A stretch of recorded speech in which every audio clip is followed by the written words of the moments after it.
slijepe osobe žive u potpunom mraku. Ne mogu vidjeti uopće. Mislila sam o gluhim osobama da oni skroz ne čuju. Ne mogu živjeti same. Pa mislila sam da oni ne mogu pohađati redovnu školu i da se ne mogu normalno družiti i gledati filmove. Mislila sam da oni ne mogu ništa. Slijepe osobe bolje čuju nego osobe koje vide. Mislila sam da gluhi ništa ne čuju. U donjem dijelu kadra naslov Filmom do senzibilizacije. Alternatori Ministarstva znanosti i obrazovanja Republike Hrvatske. Razbijanje nekakvih tih predrasuda počiva na edukaciji, na osvještavanju, na senzibilizaciji koje na neki način nam upravo pomažu da se nekako i otvorimo u biti našim različitostima i da vidimo kako mi možemo unutar tih naših različitosti bolje funkcionirati i kako se možemo bolje razumjeti. 3 djevojčice sjede za školskom klupom. Osmijehuju se. Filmom do senzibilizacije nekako smo više dali naglasak na djecu sa oštećenjima sluha i vida i tu su nekakve možda predrasude da recimo djeca sa oštećenjem sluha ništa ne čuju ili da djeca sa oštećenjem i mladi sa oštećenjem vida zapravo ništa ne vide.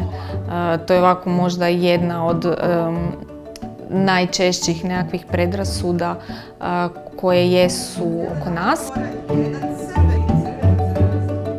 Forum za slobodu odgoja je partner na projektu Filmom do senzibilizacije i u tom nekakvom kontekstu sam ja bila trenerica u trodnevnoj edukaciji. Educirala odgojno-obrazovne djelatnike u području inkluzije, prihvaćanja i možda veće nekakve senzibilizacije djece s teškoćama u razvoju. Kroz filmsko stvaralaštvo možemo progovarati o tim temama, da možemo vidjeti te nekakve osobne priče svih nas zapravo, pa time i djece s teškoćama u razvoju. I mislim da je filmsko stvaralaštvo zapravo predivan medij gdje možemo otvarati te priče s mladima. Pogled na učionicu i učenike. Zatamljenje ekrana. Isječak iz filma Šah mat.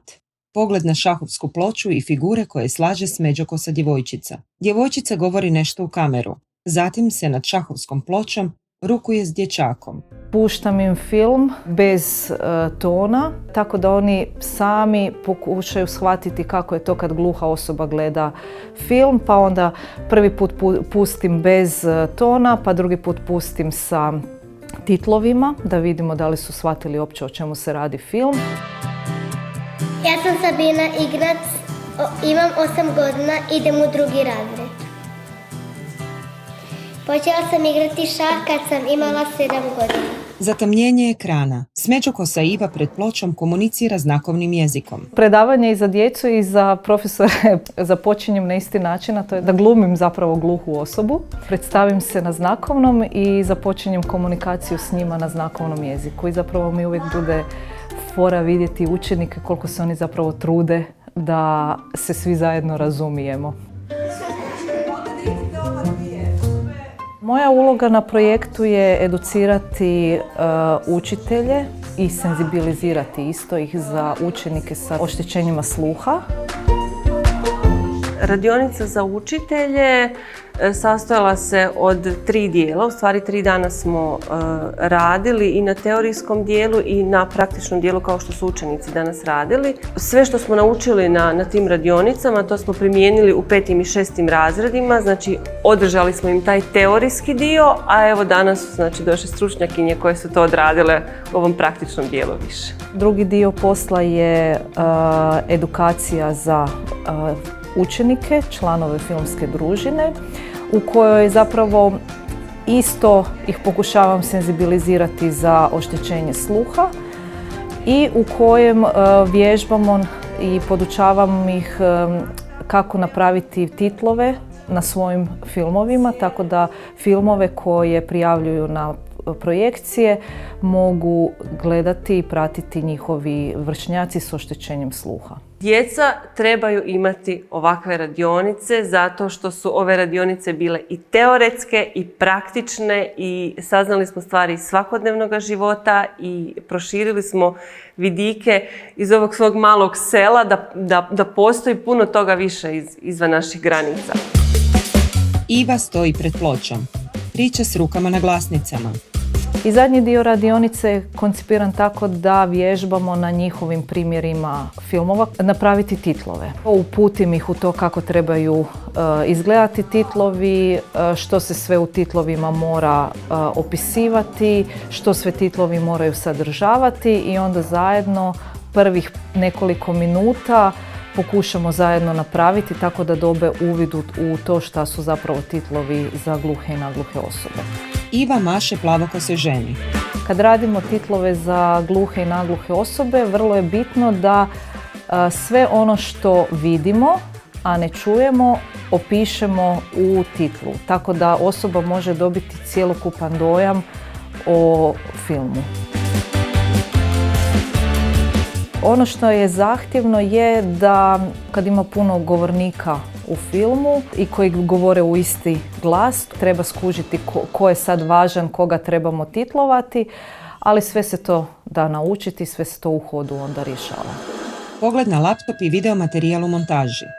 Zatamljenje ekrana. Prilazim učiteljica s papirima u ruci. Zadovoljna sam s vašim obiteljskim stavom. Oboje ste to jako dobro napravili. Za kraj ćemo odigrati jednu igru upoznavanja. Izvolite papir. Krupni plan djevojčice gleda u dječaka. Često ih tražim da zatvore oči.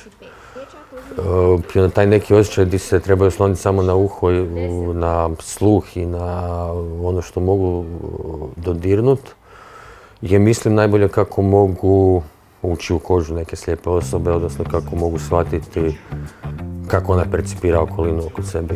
Ali u biti ja njima uvijek kažem da to što sam slijep ne znači da ne vidim, da vidim, samo što vidim pomoću svojih osjetila, drugih osjetila, odnosno pomoću sluha i dodira koje mi stvaraju sliku. Pogled na učionicu u kojoj plavokosa žena priča učenicima. Na zaslonu laptopa PowerPoint prezentacija. Moja uloga u edukaciji je da sam predavač, odnosno učim djecu kako izrađivati audio deskripcije za svoje filmove, odnosno filmove koje su radili u sklopu svojih filmskih družina.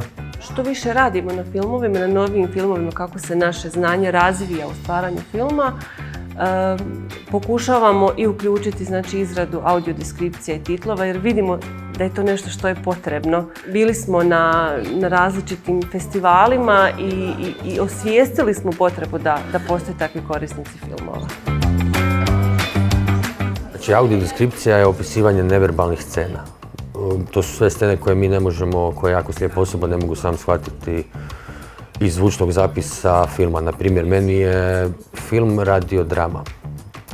Znači, za slijepe je film kao što je za videće radiodrama, gdje nešto čujemo i gdje pomoću zvukova si pravimo nekakve slike i tako pratimo to djelo, kako izgledaju likovi, radnja, je li dan ili je noć, jesu li setnici reakcije likova, osmijesi i pogledi, znači sve ono što slijepa osoba ne može zaključiti, a što stane između dijaloga, jer audio deskripcija ne smije ići preko dijaloga, to mora točno ići u rupe. Kada glumci nemaju svoje replike, nekad ima stvarno opisat, sami znate da ima ona izreka da slika govori 1000 riječi, a mi nekad imamo 4 sekunde za 10 riječi. Pogled na smeđokosog Antonija u studiju. Zatim na učenike pred laptopom. Za mene kao učitelja ova radionica je stvarno jedno otkriće. Saznala sam neke stvari koje nisam mogla pročitati u knjigama. Znači ovo su stvarne situacije, stvarni ljudi, stvarni načini kako pozdraviti osobu koja ima takvu teškoću. To je nešto što ja kao osoba, ja kao učitelj nisam mogla naučiti ni na fakultetu. Djeca u učionici promatraju film na platnu. Po troje u klupi promatraju i zapisuju na papir. Ono što kroz radionice nastojimo prenijeti je to da budu svjesni da nisu svi vršnjaci jednaki, da postoje razlike među nama i da moramo biti otvoreni prema tim razlikama, prihvatiti vršnjake sa svim svojim ograničenjima i mogućnostima. Mislim da je super djecu educirati od samih početaka, da svatko može konzumirati kulturu, da slijepi gledaju filmove, da gluhi slušaju filmove, da je to nešto sasvim normalno. Promjene počinju od nas samih. Filmom do senzibilizacije je super zapravo prostor gdje mladi kroz filmsko stvaralaštvo baš mogu otvarati sve ove teme inkluzije, identiteta, različitosti, stereotipa, predrasuda.